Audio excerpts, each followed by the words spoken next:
Minasan konnichiwa. Balik lagi di podcast LPK ACC Japan Center dengan bintang tamu terbaru kita, yaitu ada Aditya Firmansyah. Oke, dengan ada namanya Aditya Minasan. Kalau boleh tahu, coba dong tunjukin profilnya, namanya siapa, nama lengkapnya? Oke. Nama saya Aditya Firmansyah dari LPK ACC Japan Center di gelombang 46.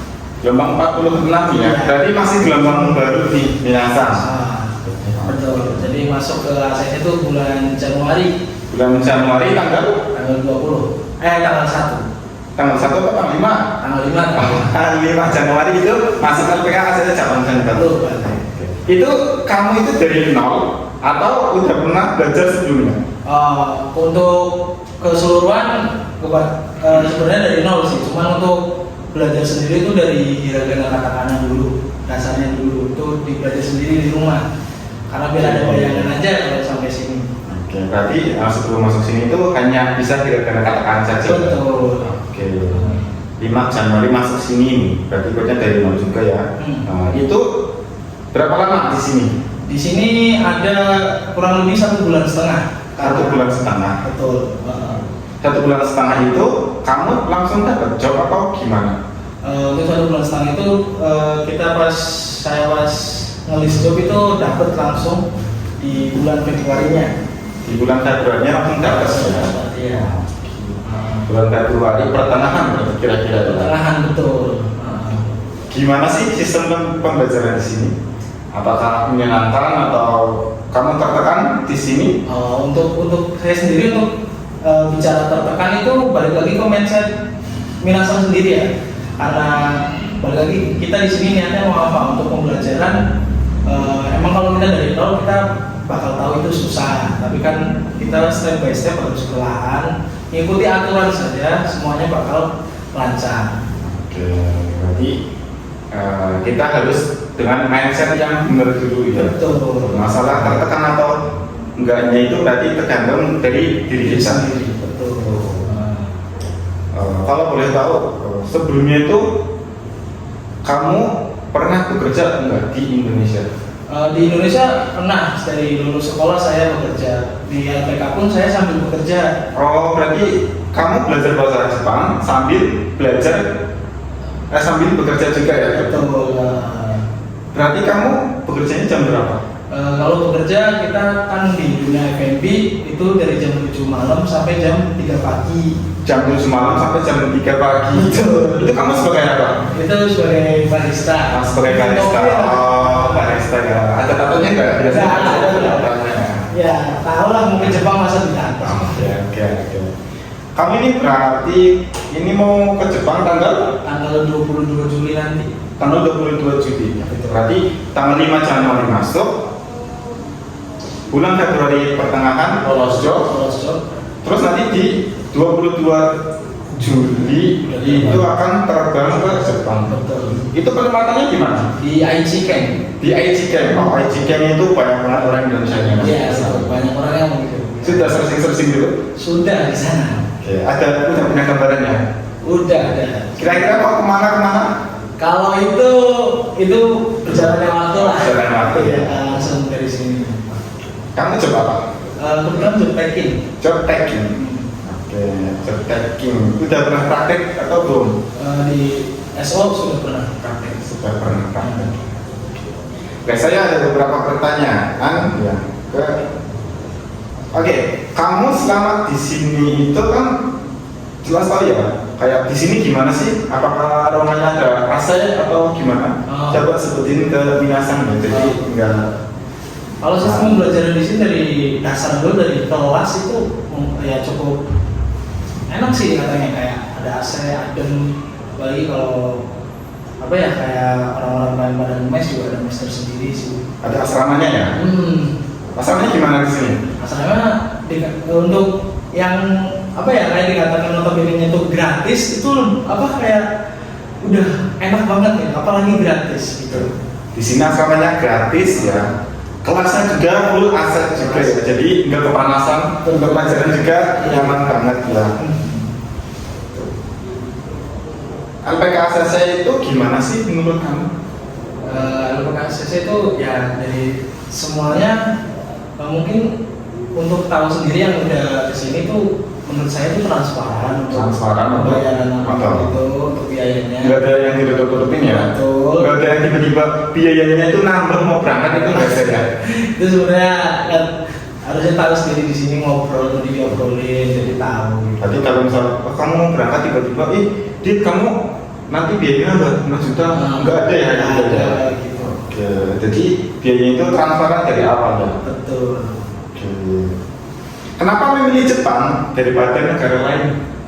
Nomor satu Jepang karena budayanya sih, dari kedisiplinan. Jadi bukan menjelek-jelekan negara sendiri atau gimana, cuman lebih untuk maju lah, meningkat lah. Katakan kita di sini disiplin, cuman tempatnya harus disiplin juga. Negara juga harus disiplin. Taat aturannya.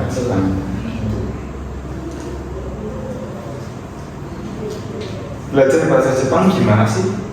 Menyenangkan atau susah?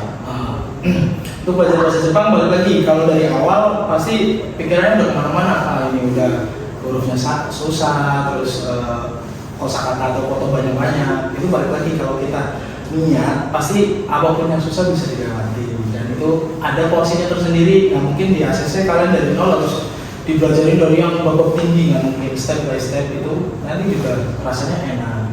Oke, kamu kan bekerja nih ya malam dari jam 7 sampai jam 3. Terganggu nggak kira-kira proses pembelajarannya kamu? Untuk pembelajaran ya memanfaatkan waktu seadanya sih. Maksudnya ada waktu sekecil apapun itu buat belajar. Ada waktu sekecil apapun buat belajar. Dalam sesenggang apapun itu. Oke, walaupun sambil belajar, sambil bekerja, jangan sampai nggak belajar. Apalagi yang nggak bekerja. Aduh, itu harusnya gimana?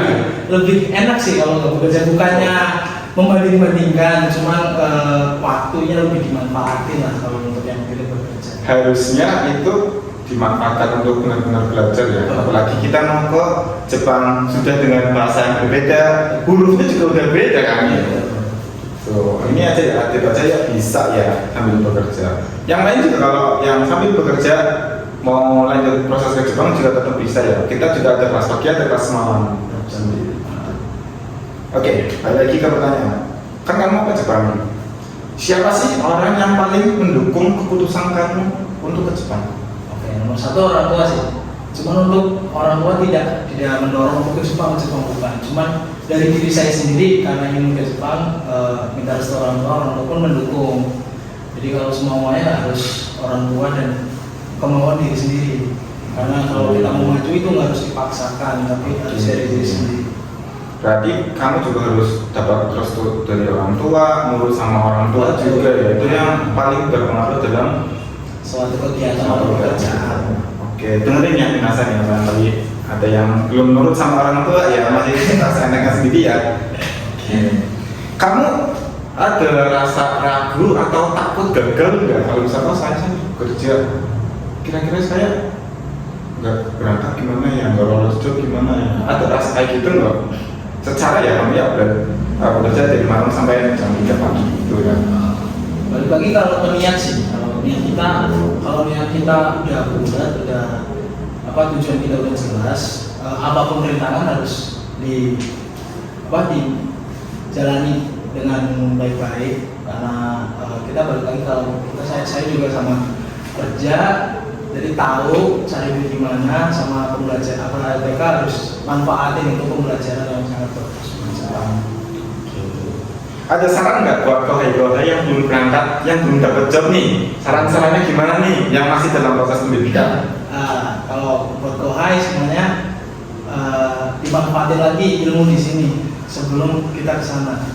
Karena di sini walaupun dasar ataupun kayak biasa-biasa, cuman harus dimanfaatin karena banyak-banyakin belajar di sini. Sayang gitu, ilmunya banyak di sini sebenarnya. Gitu. Sekecil apapun itu ambil sisi baiknya ya, ilmunya. Dan balik lagi kalau yang dirubah tuh mindsetnya. Jadi ini ya, selain kohai, coba dong kasih tahu atau bilang ke orang yang masih ragu untuk pergi ke Jepang. Kenapa masih ragu? Sedangkan kamu aja yang sambil bekerja itu bisa ke Jepang. Ada yang disampaikan? Untuk yang semuanya yang belum berjalan ke proses ini, emang kalau apapun harus dipikirkan matang-matang, tapi semua hal yang baik kalau kita niat pasti bisa. Apapun itu susahnya kalau kita niatnya baik, kita niatnya bagus, pasti lancar semuanya. Ada aja bantuannya dari mana. Ya, kamu kan nanti tanggal 22 Juli akan berangkat ke Jepang. Betul. Kamu udah lihat dong kayak di sosial media itu kayak budaya Jepang itu gimana? Ada budaya Jepang yang udah kamu ketahui belum? Budaya adalah kayak disiplinan gitu Disiplinan ya, oke. Disiplinan dan di sana tuh kayak anggapnya waktu adalah uang lah. Waktu adalah uang, betul banget itu. Kita telat sedikit pun kita kehilangan beberapa uang lah gitu. Penempatan di Aichi. Udah tahu tempat favorit apa? Tempat terkenal di Aichi? Kalau itu belum sih. Belum ya? Paling terkenal Nagoya Temple. Oke. Belum di Nagoya itu ya. Oke. Terus saya minta satu kata dong buat ACC Japan Center. Apa ya kayak ACC Japan Center? Justice. Dan binasang. Oke. Mungkin ada kritik dan saran untuk praktek ACC? Untuk kritik dan saran ya kritik lebih ini aja sih, maksudnya sebenarnya kritiknya bukan buat LPK sih. Buat siapa? Ya buat Kohai juga harus lebih lagi lah, lebih lihat lagi, tingkat lagi, greget. Kalau saya mending saran ya lebih apa ya, dilihat lagi untuk yang Kohai ataupun murid-muridnya lebih diperhatiin. Ya, berarti jangan sampai ya balik lagi kuncinya, jangan sampai sia-siain waktu. Kejar bahasa Jepangnya, kejar hafalan kotobannya. Nih buat kohai yang jarang sekali ngapalin kotoba, gimana tuh? Banyak sekali yang nggak bisa kotoba, gimana? Ya kalau kotoba kalian tidak bisa, berarti kalian nggak hafal, jadi nggak tahu. Nanti kalian rasain sendiri kalau kotoba ataupun kalimat yang kalian nggak tahu, ya kalian harus pakai bahasa isyarat. Karena pakai bahasa Inggris pun di sana jarang banget, betul sekali. Malah bahasa Inggris yang di Jepang kan itu lebih susah daripada bahasa Inggris sendiri. Betul, banyak kosakata yang di rumah. Oke. Mungkin itu saja ya. Atau kamu ingin ada masukan atau ada yang ingin disampaikan? Cukup lah. Cukup ya. Cukup aja. Oke. Mungkin itu saja minasang. Barangkali nanti ada yang mau tanya, silakan langsung di komen atau langsung saja di DM aja di akun resminya LPK Japan itu, atau akun nantinya LPK itu banyak ya. Silakan ditanya-tanya saja di situ. Mungkin itu saja. Sukses buat semuanya. Ada tip ya. Siap. Sampai ketemu 3 tahun lagi. Oke. Siap. Nanti saya tunggu di sini ya. Oke. Terima kasih semuanya. Sekali sama Des.